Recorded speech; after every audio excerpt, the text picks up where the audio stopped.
अगर आप Rajasthan state open school से कक्षा 10वीं और 12वीं के विद्यार्थी हैं और अक्टूबर नवंबर 2021 में आपने राजस्थान स्टेट ओपन से 10वीं या 12वीं की परीक्षा दी थी और आप अपने रिजल्ट का इंतजार कर रहे, तो आप आज का वीडियो आपके लिए अति महत्वपूर्ण है, क्योंकि आपका रिजल्ट आ चुका। इस रिजल्ट को किस तरीके से देखेंगे वो आज के इस वीडियो के अंदर आपको बताया जाएगा कि जो स्टेट ओपन का रिजल्ट है वो रिजल्ट किस तरीके से आप देख सकते हो, पूरा प्रोसेस बताऊंगा।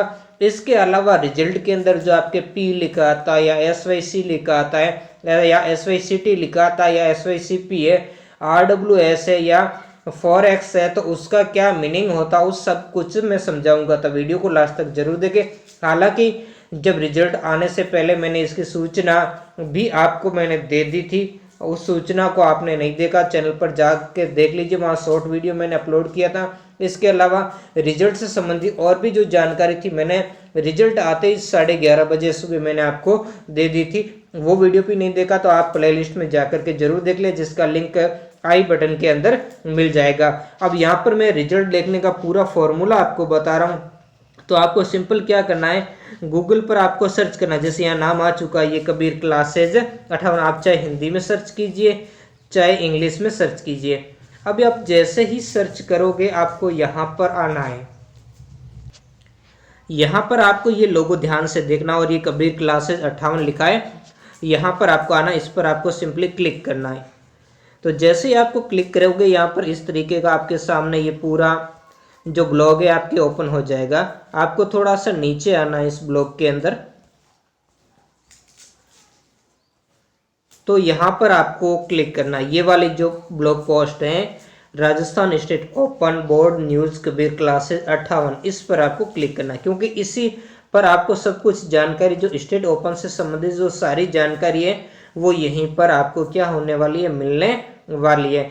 तो इस पर आप जैसे ही क्लिक करेंगे तो आपके सामने ये वाली पोस्ट आ जाएगी। यहाँ पर ये पूरी डिटेल्स दी गई है, इस डिटेल्स को आप पढ़ लेना और इसके लास्ट में जाना है, पूरा नीचे जाओगे, वहां से आप 1 क्लिक के अंदर अपना जो रिजल्ट है उस रिजल्ट को डाउनलोड कर पाओगे, चाहे आप कक्षा 10वीं के विद्यार्थी या कक्षा 12वीं के विद्यार्थी। तो अब हम इसके लास्ट में आ चुके हैं। आप चाहे तो यहाँ पर दी गई इस डिटेल्स को भी पढ़ सकते हो जो इससे राजस्थान स्टेट ओपन से संबंधित है, कि आप किस तरीके से 11वीं में प्रवेश ले सकते हो या किस तरीके से 12वीं के बाद में आप और कहाँ पर आवेदन कर सकते हो। यहाँ वैसे मैंने पूरा प्रोसेस बताया हुआ कैसे रिजल्ट देखना है, लेकिन अब जो मैं प्रोसेस आपको बता देना बिल्कुल सिंपल है।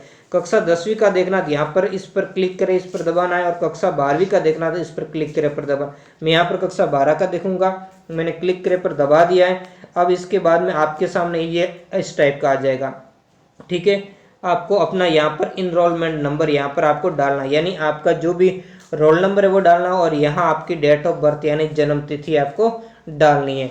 तो यहाँ पर क्या करना, जहाँ जो भी चीज़ डालनी है वहाँ पर आपको क्लिक कर देना है, और फिर यहाँ से मैं सेलेक्ट कर लेता हूँ, जैसे यहाँ पर संख्या बस, तो मैं यहाँ पे कुछ भी जैसे नंबर डालता हूँ जैसे, तो आपको इस तरीके का इंटरफेस आपके सामने आ जाएगा। तो मैंने यहाँ पर ये रोल नंबर डाल दिया है।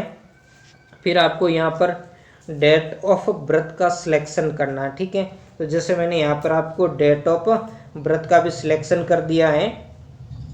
अब मुझे क्या करना है, यहाँ पर आपको क्लिक करना है, जो कैप्चा दिख रहा है ना आपको, कैप्चे के अंदर जैसे यहाँ पर ये जो यहाँ पर आपको ध्यान से देखना है, ये तो इसके अंदर जो बीच का ये सिंबल है ये गुणा का सिंबल है, इस सिंबल को ध्यान रखना। और कई सारे लोग इसी कारण अपना रिजल्ट नहीं देख पा रहे हैं।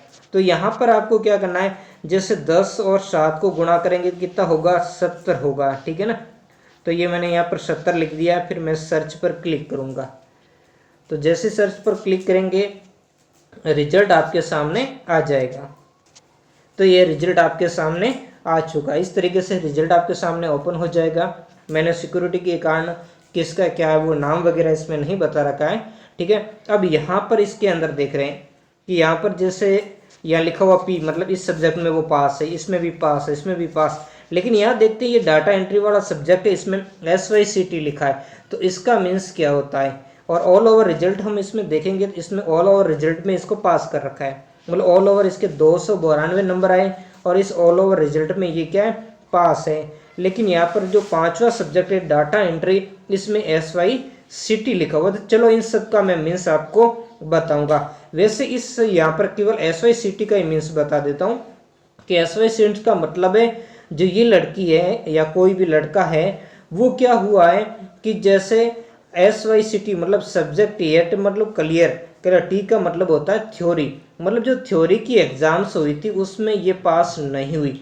अब देखो मैं फिर से आपको यहाँ पर बता देता हूँ, ये मैक्सिमम मार्क है। यहाँ पर दूसरे नंबर पर जो थ्योरी के अंदर कितने, थ्योरी मतलब जो आपने लिखित परीक्षा दी थी उसमें कितने नंबर है, फिर अगले जो प्रैक्टिकल के हैं, और फिर सीजनल अंक के जो आपकी जो आपने जो शिविर वगैरह आयोजित किए थे उसमें भाग लिया था वहाँ से, और फिर टोटल और फिर रिजल्ट दिया। तो यहाँ पर जो भी कैंडिडेट ये है, इस कैंडिडेट के यहाँ पर थ्योरी में 8 ही नंबर आए, मतलब ये थ्योरी में पास नहीं हुआ है, तो इसको थ्योरी में पास होना पड़ेगा। यानी अगली बार जब भी फॉर्म भरे जाएंगे या जो भी सप्लीमेंट्री के फॉर्म भरे जाएंगे तो उस समय इनको फॉर्म भरना पड़ेगा एक सब्जेक्ट में, यानी इस डाटा एंट्री में फॉर्म भरना पड़ेगा, इसकी लिखित परीक्षा देनी पड़ेगी, ठीक है, क्योंकि ये लिखित परीक्षा में पास नहीं हुए। बाकी जो इसमें जैसे प्रैक्टिकल के अंदर इसके 37 नंबर आ गए, 37 नंबर आकर के पास हो गई, ऑल ओवर भी अच्छे नंबर आ रहे हैं, और यहाँ पर सीजनल भी 4 नंबर भेजे गए, लेकिन फिर भी ऑल ओवर रिजल्ट में 30% चाहिए, लेकिन यहाँ 49 से ज़्यादा होने के बावजूद, लेकिन यहाँ पर आपको ध्यान रखना कि यहाँ पर आपके 30% सब में चाहिए, थ्योरी में भी चाहिए, प्रैक्टिकल में भी चाहिए, तो सब जगह चाहिए, तभी जाकर के आप क्या होते हो, पास होते हो। इस चीज़ को आप ध्यान रखना।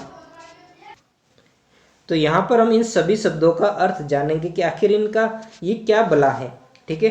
तो पी का मतलब यहाँ पर होता है पास, यानी आप उत्तीर्ण हो चुके, ठीक है, तब तो कोई दिक्कत नहीं है, उस सब्जेक्ट में आप उत्तीर्ण हो चुके, जैसा कि मैंने अभी आपको मार्कशीट में बताया। जबकि SYCT जो लिखा, SYC लिखा आया, इसका मतलब है आपको उस सब्जेक्ट के अंदर उत्तीर्ण नहीं हुए, उस सब्जेक्ट में आपको फिर से उत्तीर्ण होना पड़ेगा, यानी उस सब्जेक्ट में अभी आपको पास होना बाकी है। यानी किस में, उसमें दोनों, उसमें जो आपकी प्रैक्टिकल हुई थी उसमें भी आप पास नहीं हुए, और जो थ्योरी हुई थी उसमें भी पास नहीं हुए, और ऑल ओवर आप सब्जेक्ट के अंदर क्या हो चुके हो, फेल हो चुके हो, यानी उस सब्जेक्ट में अभी आप पास नहीं हो, उसमें पास होना बाकी है। तो इसका मीन्स ये होता है, यानी जो 36% आपको लाने वो नंबर आप उसमें नहीं ला पाए।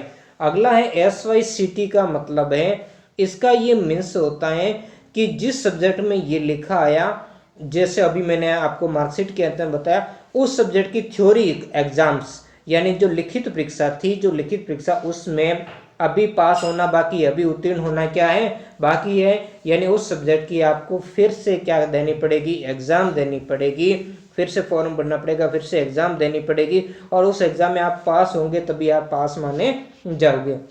फिर SYCP का मतलब है यहाँ पर कि जिस विषय के अंदर आपने संबंधित ये आया, उस विषय की प्रैक्टिकल में अभी आपको पास होना बाकी है, यानी अभी आप उसमें उत्तीर्ण नहीं हुए हो, तो उसकी प्रैक्टिकल आपको क्या देनी पड़ेगी, दोबारा देनी होगी।